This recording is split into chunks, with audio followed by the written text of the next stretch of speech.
कक्षा 8वीं, विषय हिंदी व्याकरण। हिंदी व्याकरण में आज हम शुद्ध लेखन के बारे में पढ़ेंगे। अक्सर ऐसा होता है कि छात्रों को हिंदी भाषा के व्याकरण संबंधी नियमों की जानकारी नहीं होती है या फिर हिंदी लेखन के अभ्यास में कमी होने के कारण विद्यार्थियों से लिखते और बोलते समय शब्दों या वाक्यों में अशुद्धियाँ हो जाती हैं। लेखन अशुद्धि के कारण विद्यार्थी परीक्षा में प्रश्न का सही उत्तर जानते हुए भी अशुद्धि के कारण अपने अंक गंवा बैठते हैं। इसलिए आज हम इस पाठ में कुछ शुद्ध लेखन के बारे में पढ़ेंगे। हिंदी ही नहीं, किसी भी भाषा को शुद्ध लिखने के लिए हमें क्या क्या जानना जरूरी है वह हम देखेंगे। सबसे पहले तो हमें वर्णमाला का सही ज्ञान होना चाहिए। वर्णमाला के सभी स्वरों और व्यंजनों का सही उच्चारण हमें पता होना चाहिए। अक्षर विन्यास अर्थात किस अक्षर को कैसे लिखना है इसका हमें ज्ञान होना चाहिए। व्याकरण का सही ज्ञान होना चाहिए। शब्द ज्ञान, हर एक भाषा का एक विशाल शब्दकोश होता है। उस शब्दकोश से हमें शब्द को याद करना है और हमें शब्दों के रूप का भी ज्ञान होना चाहिए। अब हम कुछ अशुद्ध शब्दों के उदाहरण देखेंगे। पहला है कीमत। अब बच्चों यहाँ पर कीमत में क के ऊपर छोटी ई की मात्रा लगी हुई है, जबकि उसका शुद्ध शब्द होता है कीमत में क पे बड़ी की मात्रा आती है। रास्ता, रास्ता नहीं होता है, उसका शुद्ध शब्द होता है रास्ता। मिठाई, मिठाई में म पर बड़ी ई की मात्रा नहीं, छोटी ई की मात्रा आती है। प्रकृति, प्रकृति में त के ऊपर बड़ी ई की मात्रा नहीं, छोटी ई की मात्रा आती है। तू, तू में बड़ा ऊ आता है। अपुन को, यह अशुद्ध शब्द है। शुद्ध शब्द होता है अपने को। उसकू, उसकू नहीं, उसको। तुम, तुम में शुद्ध शब्द जो होता है उसमें त पर छोटी ई की मात्रा आती है। वो जो होता है वो अशुद्ध शब्द है, उसका सही शुद्ध शब्द होता है वह।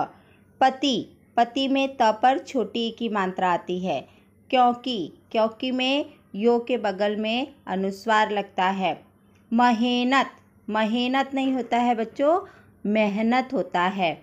ईश्वर, ईश्वर में ई छोटी वाली नहीं, बड़ी ई आती है। भवदीय, भवदीय में द पर बड़ी ई की मात्रा आती है। अब हम कुछ उदाहरण शुद्ध वाक्य लेखन के देखेंगे। जैसे पहला उदाहरण है बच्चों, अशुद्ध वाक्य है तुमको क्या मांगता है।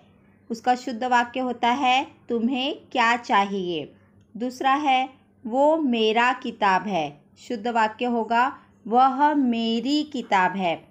तीसरा, राम ने रावण मारा। उसका शुद्ध वाक्य होगा राम ने रावण को मारा। अगला उदाहरण है हमको बाजार जाना है। यह अशुद्ध वाक्य है, इसका शुद्ध वाक्य होगा हमें बाजार जाना है। पांचवा उदाहरण है मेरे को पैसा चाहिए। इसका शुद्ध वाक्य होगा मुझे पैसा चाहिए। अगला उदाहरण है तुम कब आवेगे। इसका शुद्ध वाक्य होगा तुम कब आओगे। अगला उदाहरण है बिल्ली चूहे पर दौड़ा। इसका शुद्ध वाक्य होगा बिल्ली चूहे के पीछे दौड़ी। अगला उदाहरण है गाड़ी सवेरे छूटता है, जबकि इसका शुद्ध वाक्य होगा गाड़ी सवेरे छूटती है। अगला उदाहरण है मैं मेरे घर जाता है। इसका शुद्ध वाक्य होगा मैं अपने घर जाता हूँ। अगला उदाहरण है तुम काय को नहीं समझता। इसका शुद्ध वाक्य होगा तुम क्यों नहीं समझते। अगला उदाहरण हम पढ़गा तो पास होगा। इसका शुद्ध वाक्य होगा हम पढ़ेंगे तो पास होंगे।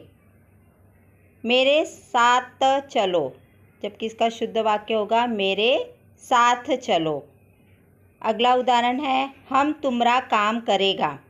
शुद्ध वाक्य होगा हम तुम्हारा काम करेंगे।